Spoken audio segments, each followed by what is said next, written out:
लेकिन उस मंदिर से कुछ मिलने वाला नहीं है दोस्तों। पुरानी एक कहावत है कि मन में चंगा तो कठौती में गंगा।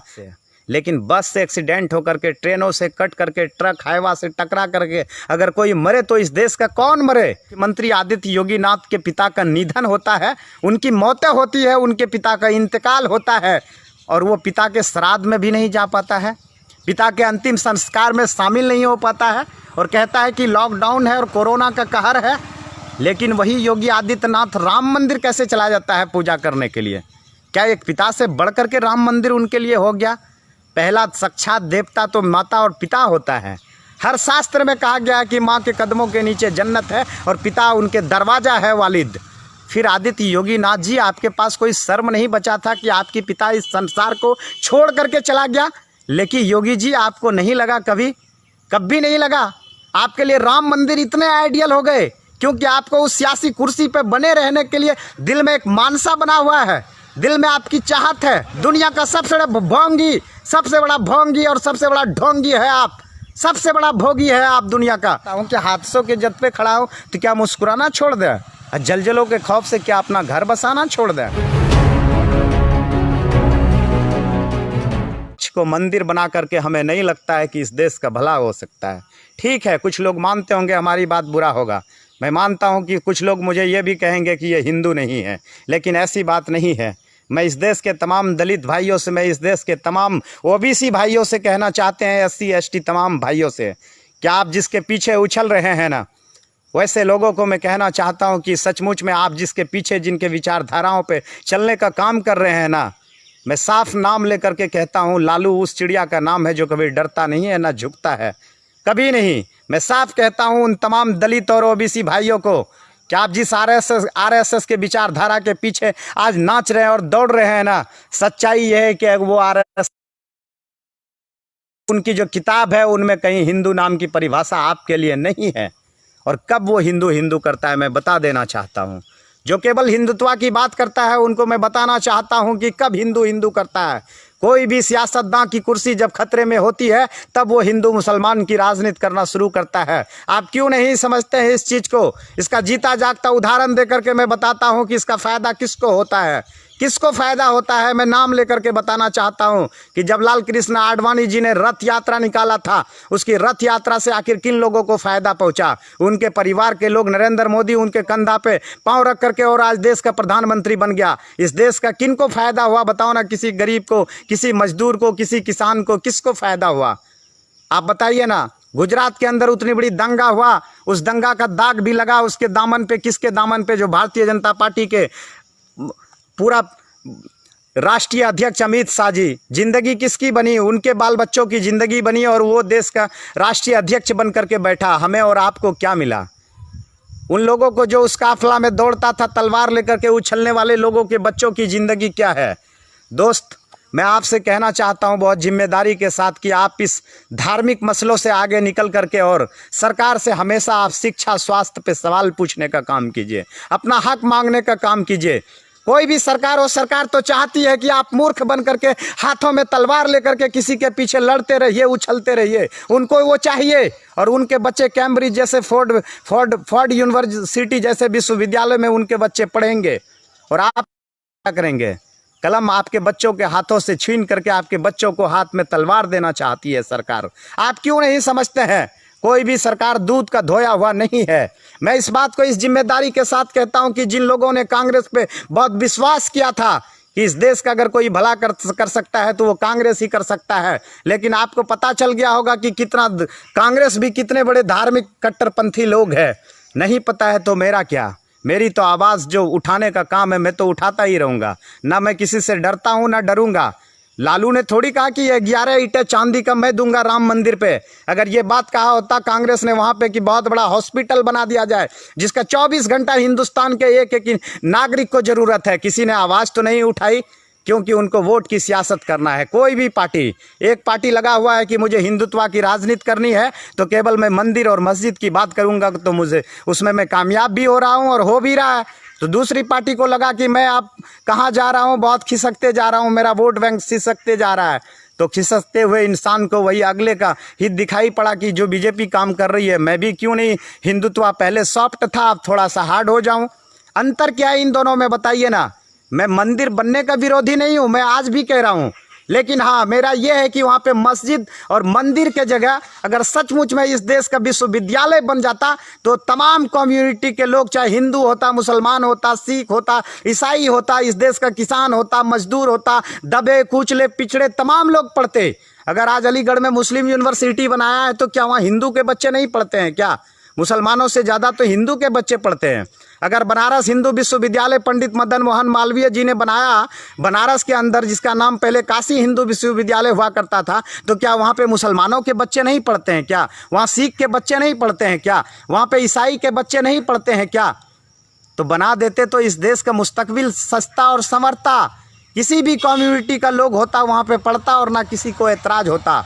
लेकिन आपने तो वहाँ पे मंदिर बनाने का काम किया और वो खुशी समस्त देशवासियों ने जाहिर किया है उस खुशी को। इसलिए मुझे तकलीफ़ उस बात का नहीं है, मुझे जिस चीज़ के लिए तकलीफ़ है वो चीज़ मैं बयां कर रहा हूं। अगर मेरी बात पसंद आ रही है तो यकीनन आप शेयर करेंगे और पहुंचाएंगे। और मैं आज भी कह रहा हूं इस देश के उन तमाम दलित भाइयों से, इस देश के तमाम ओबीसी भाइयों से, कि दबे कुचले पिछड़ों से, कि मंदिर बनाने से आपका भला नहीं होगा। जब तक आप अपने हक के लिए नहीं लड़ेंगे, जब तक सरकार से अपना हक नहीं छीनेंगे, शिक्षा के लिए नहीं लड़ेंगे, अपने अधिकार के लिए नहीं लड़ेंगे, तब तक हमें नहीं लगता है कि इस देश में आपका भला हो सकता है। वो तो चाहता है कि आप झुंड में शामिल होकर के और चिल्लाए, जय श्री राम का नारा लगाए। वो तो चाहता है, क्योंकि आपके चिल्लाने से उनको बेनिफिट होती है। मैंने तो कहा कि गुजरात दंगे को आप याद कीजिए ना, दंगे में शामिल होने वाले तो सब आम लोग थे, लेकिन फ़ायदा किनको हुआ? किनका बच्चा आज बीसीसीआई का सेक्रेटरी बन करके बैठा है? इस देश का कोई दलित का बेटा है क्या? अगर उनको दलित भी चाहिए तो रामनाथ कोविंद जैसा दलित चाहिए। मैं कह रहा हूँ उनको ओबीसी भी चाहिए तो फेक ओबीसी चाहिए। हमें नहीं लगता है कि कोई हक हुकूक मांगने वाला ओबीसी चाहिए उनको।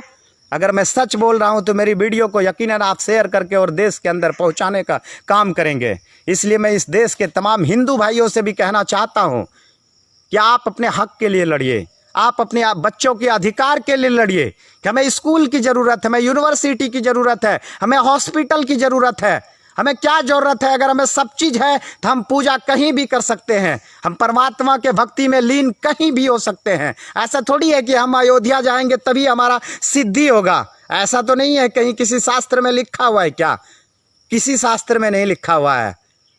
फिर भी आप क्यों नहीं सवाल पूछते हैं? कब तक आप झुंड में खड़े होकर के जय श्री राम का नारा लगाएंगे और अपने बच्चों को हाथों में ला? इस देश में कोई आपके लिए काम करने वाला नहीं है, कोई गरीबों के लिए। केवल इस देश में माइनॉरिटी को ही टारगेट नहीं किया गया है। मैं उन हिंदू भाइयों से कहना चाहता हूं कि जितनी गंदी राजनीति, जितनी गंदी नीति कांग्रेस की है ना, उससे जितनी गंदी नीति बीजेपी की है, उससे गंदी नीति तो कांग्रेस की भी है। अच्छा आपको कब लगता है? मुझे डर नहीं लगता है कि मैं बोल रहा हूँ कांग्रेस के खिलाफ में, तो मुझे डर है सब लोग बागी हो जाए। अगर सच बोलना, सचमुच में अगर बगावत है तो हाँ मैं बागी हूँ, मैं स्वीकार करता हूँ, लेकिन सच कहूँगा, सच कहूँगा। और मैं कह रहा हूँ कि मैं व्यक्तिगत तौर पे अगर मुझसे पूछा जाए ना, तो मैं उस फैसले से खुश नहीं हूँ। मैं खुश तब होता जब उस जगह पे या तो बराबर हक दे दिया होता, जिसको जो समझ में आता करता, या बराबर हक दिया होता, या तो फिर वहाँ पे बहुत बड़ा हॉस्पिटल बनता हिंदुस्तान का, या तो हिंदुस्तान का बहुत बड़ा उस जगह पे कॉलेज बनता, यूनिवर्सिटी बनता। तब लालू जैसा इंसान खुश होता। लालू तो हमेशा हक की बात करता है। हम तो आज भी अपना हक मांग रहे हैं, चाहे किसी की भी सरकार हो। और आपको भी कह रहा हूँ कि आप भी हक मांगिए। आप क्यों नहीं हक मांगते हैं? आप कब तक ओबीसी और दलित बन करके हाथों में झंडा लेकर के जय श्री राम का नारा लगाते हुए दौड़ते रहेंगे? केवल का केवल आपको सियासी तौर पे इस्तेमाल किया जा रहा है साथियों। आपको पता नहीं कि वो अपने बच्चों को हाथों में कलम दे करके और सोने और चांदी की कटोरी में दूध पिला करके अपने बच्चे को कहाँ रख रहा है। लेकिन आपकी बच्चों की ज़िंदगी क्या है? सड़कों पे 200 रुपया में भी मजदूरी करने पे आपके बच्चों की जान पे आफत है। और आपके बच्चे जब मजदूरी करने जाते हैं तो वहाँ भी पीट पीट करके उनका हाल बुरा कर दिया जाता है। जितनी भी हादसे होती है, हादसों में किन लोगों की जानें जाती है? लॉकडाउन में 100 से ऊपर मौतें हुई। कौन लोग थे वो? किसी नेता का बेटा था क्या? किसी पदाधिकारी का बेटा था क्या? नेता और पदाधिकारी के बेटा को अगर कहीं से आना था तो वो आ गए अपना प्लेन से, लेकिन बस से एक्सीडेंट होकर के, ट्रेनों से कट करके, ट्रक हाईवा से टकरा करके अगर कोई मरे तो इस देश का कौन मरे? कोई जाति नहीं, गरीब का बेटा मरा, गरीब का भाई मरा, गरीबों का घर उजड़ा, उस गरीब माओ की, उस गरीब बहनों की मांग की सिंदूर उजड़ी, उनका सुहाग छीना गया। फिर भी आप सरकार से क्यों नहीं सवाल पूछते हैं? रोटी का एक टुकड़ा फेंक देने से कोई बीजेपी और कोई कांग्रेस हो जा रहा है। आप किसी भी पार्टी को पसंद कीजिए, लेकिन आप अपनी हक के लिए लड़िए। जब तक उसकी गिरेबा में हाथ डाल करके आप सवाल पूछने का हिम्मत नहीं जुटाइएगा ना, तो आप क्या और हम क्या, हमारी और आपकी आने वाली नस्लों को भी गूंगा बना दिया जाएगा। और ऐसा कि एडोल्फ हिटलर ने कहा था ना कि जनता को इतना निचोड़ दो, इतना निचोड़ दो कि वो जिंदा रहना ही विकास समझे। वही हाल होगा। एडोल्फ हिटलर ने जो बातें कही थी कि जनता को इतना निचोड़ दो कि वो जिंदा रहना ही विकास समझेगा, वो हो रहा है हमारे और आपके बीच। इसलिए उठ खड़ा होइए। अगर कोई गलत कर रहा है ना, गलत के खिलाफ आप बोलना शुरू कर दीजिए, चाहे वो कांग्रेस हो या बीजेपी हो। आप बोलने का तो हिम्मत जुटाइए, पहले बोलने की हिम्मत जुटाइए और लोगों की पहचान रखिए, सियासी लोगों की, कि कौन लोग कितने खुशी और कितने उतावले हैं। कुछ लोगों की दिल में कुछ और छुपी होती है और जुबान में कुछ और होता है। लेकिन कभी कभी समय पे दिल की बातें भी जुबान पे आ जाया करती है। उस वक्त आपको परखने की और पहचानने की ज़रूरत होती है। वही आप नहीं पहचान पाते तो ज़िंदगी भर आप गुमराह में ज़िंदगी जीते हैं। आपको पता है कि मैं डॉक्टर कफील खान के लिए लगातार लड़ाई लड़ रहा हूँ। क्या इस देश को नहीं लगता है कि डॉक्टर कफील खान के लिए उठ खड़ा होना चाहिए? ऑल इंडिया मेडिकल एसोसिएशन को सड़क पे आ जाना चाहिए? नहीं लगता है आपको? तारीख पे तारीख, तारीख पे तारीख दिया जा रहा है, टाइम दे दिया गया है। फिर पूरी देश के अंदर लोगों की ध्यान को भटकाने के लिए राम मंदिर की मुद्दा। और बड़ी शर्मनाक एक बात, थोड़ी सी आप गौर से, अगर सचमुच में आपको अगर मेरी बात पसंद है तो आप मेरी वीडियो को शेयर करेंगे। मुझे यकीन है कि मेरी बात आपको पसंद आती होगी। कि वही उत्तर प्रदेश का मुख्यमंत्री आदित्य योगी नाथ के पिता का निधन होता है, उनकी मौतें होती है, उनके पिता का इंतकाल होता है, और वो पिता के श्राद्ध में भी नहीं जा पाता है, पिता के अंतिम संस्कार में शामिल नहीं हो पाता है, और कहता है कि लॉकडाउन है और कोरोना का कहर है। लेकिन वही योगी आदित्यनाथ राम मंदिर कैसे चला जाता है पूजा करने के लिए? क्या एक पिता से बढ़कर के राम मंदिर उनके लिए हो गया? पहला साक्षात देवता तो माता और पिता होता है। हर शास्त्र में कहा गया है कि माँ के कदमों के नीचे जन्नत है और पिता उनके दरवाज़ा है वालिद। फिर आदित्य योगी नाथ जी, आपके पास कोई शर्म नहीं बचा था कि आपके पिता इस संसार को छोड़ करके चला गया? लेकिन योगी जी, आपको नहीं लगा कभी नहीं लगा? आपके लिए राम मंदिर इतने आइडियल हो गए क्योंकि आपको उस सियासी कुर्सी पे बने रहने के लिए दिल में एक मानसा बना हुआ है, दिल में आपकी चाहत है, और आप अपने आप को योगी कहते हैं। दुनिया का सबसे बड़ा भोंगी, सबसे बड़ा भोंगी और सबसे बड़ा ढोंगी है आप, सबसे बड़ा भोगी है आप दुनिया का। कैसे आप योगी कहते हैं? मुझे इस चीज़ पे कोई ऐतराज़ नहीं है कि आप क्यों गए, लेकिन मुझे वो दिन भी याद है कि आप ही का पिताजी जब मरा था तो आप चिट्ठी लिख करके और यहाँ से भेजे थे और संवेदना जाहिर किए थे। क्या उस वक्त नहीं लगता था कि हम पिताजी के अंतिम शव यात्रा में शामिल हो जाए, अंतिम संस्कार में शामिल हो जाए? नहीं लग रहा था आपको क्या? लेकिन राम मंदिर के लिए तो आप पहले काफिला लेकर के चले गए। इससे जाहिर होता है, इससे साबित होता है कि दुनिया में मोह माया ये जितनी चीज़ें हैं ना, केवल सियासत के लिए है, केवल कुर्सियों के लिए सारी चीज़ें हैं। बाकी किसी परिवार और रिश्तेदार से भी मतलब नहीं होता है। और मैं उन तमाम साथियों से कहना चाहता हूँ, सोशल मीडिया के साथियों से, मैं जानता हूँ कि अगर मैं सच बोल रहा हूँ तो बहुत लोग मेरे खिलाफ में हैं, बहुत लोगों को मुझसे दुश्मनी है, बहुत लोग मेरे मुखालफत में हैं, लेकिन उसकी परवाह नहीं। चाहे वो कोई भी हो, चाहे भाजपा से चले या फिर कांग्रेस से चले या अन्य पार्टियों से चले, तो वो फिर उन्हें अच्छा नहीं लगेगा। लेकिन उस चंद पैसों की लालच को छोड़ करके अगर देश की मुस्तकबिल के बारे में सोचे और देश की मौजूदा हालात के बारे में अगर सोचे, तो बेशक यकीन दिलाता हूँ कि लालू की बातें उनको अच्छा लगेगा। मैं इसलिए इस बात को कह रहा हूँ कि अगर मैं कहीं गलत बोल रहा हूँ तो आप लोग बताइए कि इस देश के अंदर जब भी कोई इस तरह की उन्माद पैदा होता है तो इनका फ़ायदा किनको होता है? कुछ चंद लोगों को होता है, और वो लोग जिनके बाल बच्चों की और जिनकी जानें नहीं जाती है उस उन्मादों में। कोई भी तरह का देश के अंदर विवाद पैदा हुआ है आज तक तो जान गंवाने वाले आम लोग हैं, और उनके बच्चे लास्ट में सड़क पे चाय बेचते हुए नज़र आते हैं, सड़क पे भीख मांगते हुए नज़र आते हैं, जिनके बाप दादाओं ने जान गंवाया है धार्मिक उन्मादों में फंस करके। और उन लोग जिन्होंने आग लगा करके अपने एसी कमरे में बैठ गया, उनका बच्चा इस देश का नेता बन करके बैठा है, इस देश का सेक्रेटरी बन करके बैठा है, सब विभाग उनके बच्चों के पास। उनका बच्चा कैम्ब्रिज विश्वविद्यालय से पढ़ करके आएगा, उसका बच्चा फोर्ड यूनिवर्सिटी से पढ़ करके आएगा, लंदन से पढ़ करके आएगा उसका बच्चा। और हमारे और आपके बच्चे क्या करेंगे?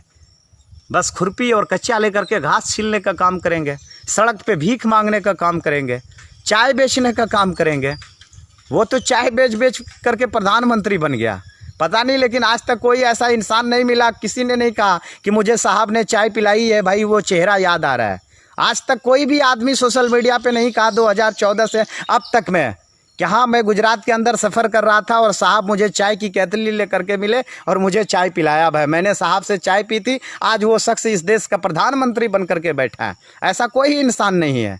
जब कोई इंसान बड़ा बन जाता है ना, इस देश के गरीबों को केवल तसल्ली दिलाने के लिए कहा करता है कि मैं भी कभी बूट पॉलिश क्या करता था, मैं भी कभी जूता पॉलिश क्या करता था, मैं भी कभी मोची का काम क्या करता था, मैं भी कभी कपड़ा धुलाई का काम क्या करता था। कब? जब बड़ा बन जाता है तो क्यों कहा जाता है? आप गरीबों को तसल्ली दिलाने के लिए। लेकिन पता है कि आप ही का हक छीन छीन करके खा करके इतना मोटा हो जा रहा है, इतना मोटा। देख रहे हैं ना मोटा भाई, हमें तो लगता है कि कोरोना ने अब इच्छा जताई है उनके साथियों से, बड़े भाइयों से, उनसे तो मिल लिया है कोरोना, अब इच्छा जताई है उन्होंने औरों से मिलने की। समझते होंगे आप, मैं नाम ना लिए, बगैर नाम लिए ही आप समझ जाएंगे कि आदरणीय प्रधानमंत्री जी की बात कर रहा है लालू। डरने वालों में से मैं नहीं हूँ। मुझे लगता है कि अगर सच बोल रहा हूँ तो हो सके मुझे भी जेल जाना पड़े, इसमें कौन सी बुरी बात है, कौन सी बड़ी बात है। इस देश का तमाम लोग जेल गए हैं, इस देश के तमाम हक के लिए लड़ने वाले जेल गए, लालू भी जाएंगे, क्या दिक्कत है। कभी भी इनके ऊपर कई मुकदमा और मुकदमा होंगे। सच बोलने में तो लोगों की जानें भी जाती है, क्या करूँ, सच बोलना छोड़ दूँ। इसलिए तो मैं हमेशा कहा करता हूँ कि हादसों के जद पे खड़ा हो तो क्या मुस्कुराना छोड़ दें, और जलजलों के खौफ से क्या अपना घर बसाना छोड़ दें। इसलिए हक बोलना और सच बोलना हमारी आदत है, मैं बोलता रहूँगा। और मैं बोलता हूँ इस देश के तमाम पिछड़े लोग हैं, जो 70%, 90% कहूँ तो चलेगा, पिछड़ों के लिए बोलता हूँ। चाहे वो किसी जाति से हो, चाहे वो माइनॉरिटी के लोग हो या फिर एसटी के लोग हो या एससी के लोग हो या फिर ओबीसी के लोग हो। क्या हंस रहे, क्या हाल है। आज गरीबी क्यों चरम सीमा पे है, क्यों इतने बेरोजगार है। सबके बच्चे पढ़ लिख करके, गरीबों के, किसानों के बच्चे बेरोजगार हैं। लेकिन उसके बारे में तो सरकार ने कुछ नहीं सोचा। अगर ये भी सोचा होता साहब ने कि वहाँ बहुत बड़ा इंडस्ट्रीज लगा दिया जाए, बहुत बड़ा फैक्ट्री लगा दिया जाए तो कुछ भला होता। लेकिन कुछ साहब सोचता ही नहीं है। और हम आप है कि बहाव में बहते जा रहे हैं। सब दिन चिल्लाते हैं ताली बजाओ, ताली बजाओ, कांग्रेस के पीछे ताली बजाओ, बीजेपी के पीछे ताली बजाओ। मैं दोनों का मुखालफत करता हूँ कड़े लफ्ज़ों में कि किसी ने इस देश की भला के लिए काम नहीं किया है। अगर लोग जिंदा है तो वो ईश्वर के भरोसे, केवल भगवान के भरोसे। अगर सचमुच में अगर वो देश का एक मजबूत विपक्ष होता और हिमायती होता देश का, तो वो हक के लिए लड़ाई लड़ता। ना कि जो फैसला सुना दिया उन्होंने, उस फैसले पे उन्होंने कबूल करके चांदी का ईंट देने पे तैयार हो गया। बस इससे ज़्यादा मैं क्या कहूँ। बातें तो बहुत लंबी चौड़ी है, बहुत लंबी चौड़ी। शायद बहुत लोगों को पसंद नहीं आता होगा, बहुत लोगों को। जिन लोगों की रोजी रोटी चलती है किसी से, उनको मेरी बात पसंद आएगा। उनके तो आँखों का हम क्या बने होंगे तो आप सबको पता है। उनको लगता होगा कि जिस तरह लाल कपड़ा दे करके और गुस्सा आता है ना एक जानवर को, उसी तरह उनको मुझे देख करके गुस्सा आता होगा। कुछ हिंदू समुदाय के लोग भी मुझे कहते होंगे कि वो हिंदू थोड़ी है, वो तो केवल मुसलमान की बात करता है, वो तो मुसलमान है, वो हिंदू है ही नहीं। यही बात बोलता होगा ना साथी कि वो तो हिंदू ही नहीं है। इस देश में कहा बहुत लोगों को, लेकिन सच बात वो नहीं है। सच वो है कि मैं हक के लिए बोल रहा हूँ। अगर कोई मुझे इस बीच में हिंदू बना दे, मुसलमान बना दे, सिख बना दे, ईसाई बना दे, कोई फ़र्क नहीं। मैं समझता हूँ कि मैं इंसान हूँ, बस मैं इंसान हूँ। इंसान के लिए आवाज़ उठाना मेरा परम कर्तव्य है और मैं आवाज़ उठाऊँगा। और जब तक जो लोग ये बात सोचता है ना और समझता है ना, जिसको वो सर्टिफिकेट चाहिए ना, वो हमारे पास आए, उनको मैं सर्टिफिकेट दे करके भेज दूँगा कि वो क्या है। जिन लोगों को दिल में ये लगता होगा ना कि वो फलां है, वो लोग मेरे पास आए, मुझसे मिले, मैं उनको वो सर्टिफिकेट दे करके भेज दूंगा कि वो दुनिया जाने कि वो क्या है। बाकी हमारे बारे में छोड़ दीजिए कि हम क्या है। बस मैं समझता हूँ कि मैं इंसान हूँ। मैं हमेशा हक की बात करता हूँ। मैं उस चीज़ के लिए लड़ाई लड़ता हूँ जो हक की लड़ाई होती है, जो इंसाफ की लड़ाई होती है, उसके लिए लड़ता हूँ। बाकी मैं उन किसी धार्मिक मुद्दे को मैं उलझना नहीं चाहता हूँ। बाकी बनाइए जो लोग जहाँ है, बाकी मर्जी है, जिसकी लाठी उसकी भैंस होती है। Right is might. देश के अगर यही हाल है तो हम और आप अगर नहीं संभलेंगे तो फिर झेलिए परेशानी को। बाकी मैं बस मेरा एक संदेश है इस देश के तमाम कम्युनिटी के लोगों से, जो ओबीसी के लोग हैं, जो दबे कुचले लोग हैं, जो पिछड़े लोग हैं, जो एससी है, जो एसटी है, क्या आप किसी भी धार्मिक मुद्दे में उछल करके आपको कोई फ़ायदा नहीं होना है। फ़ायदा आपको और आपके बाल बच्चों को तभी होगा जब आप अपनी हक के लिए लड़ाई लड़ेंगे, जब आप विश्वविद्यालय के लिए लड़ाई लड़ेंगे, जब आप अच्छे स्कूल के लिए लड़ाई लड़ेंगे, जब आप सरकार से ये मांग करेंगे कि हमारे बच्चों की फ्री ऑफ कॉस्ट कैसे एडमिशन हो, कम से कम रियायती दर पे कैसे हमारे बच्चे पढ़े। इस चीज़ के लिए अगर जिस दिन आप बात करेंगे ना, उस दिन आपकी हालात संभल सकता है और उस दिन कुछ बात हो सकती है। लेकिन उससे पहले अगर आप कहिएगा तो हमें नहीं लगता है। आइए, तो डॉक्टर कफ़ील खान के बारे में मैं कह रहा था कि 19 अगस्त की टाइम उनको दी गई है और आप सब जान रहे हैं कि उनके साथ कैसा दुष्व्यवहार किया जा रहा है डॉक्टर कफ़ील खान के साथ। हमें लगता है कि उस तरह की दुष्व्यवहार इस देश में और किसी और के साथ ना हो और उनके साथ भी सरकार इस तरह की दुष्व्यवहार करना बंद करें, वरना इसका अंजाम बहुत बुरा होगा। और हमने जो कहा है, आज भी आपसे प्रॉमिस करके कह रहा हूँ कि मैं अपनी बातों पे अटल हूँ। बस देख रहा हूँ, सब्र कर रहा हूँ। आइए तो साथियों, बस बेइंतहा गर्मी भी है और फिर मैं आप सबसे जुड़ने की कोशिश फिर बाद में करूँगा। किसी मुझे निजी काम से भी जाना है दूसरे जगह, इसलिए मैं चाहूँगा कि आप सब थोड़ी सी मुझे माफ़ करेंगे और क्षमा करेंगे। जो कुछ भी मैंने बोला शायद बहुत लोगों को पसंद आया होगा, बहुत लोगों को नहीं भी आया होगा, लेकिन मैं हक़ और मुद्दे की बात बोला हूँ। आपको बुरा लगे या भला लगे, उससे मुझे ऐतराज़ नहीं है। शुक्रिया आप साथियों का।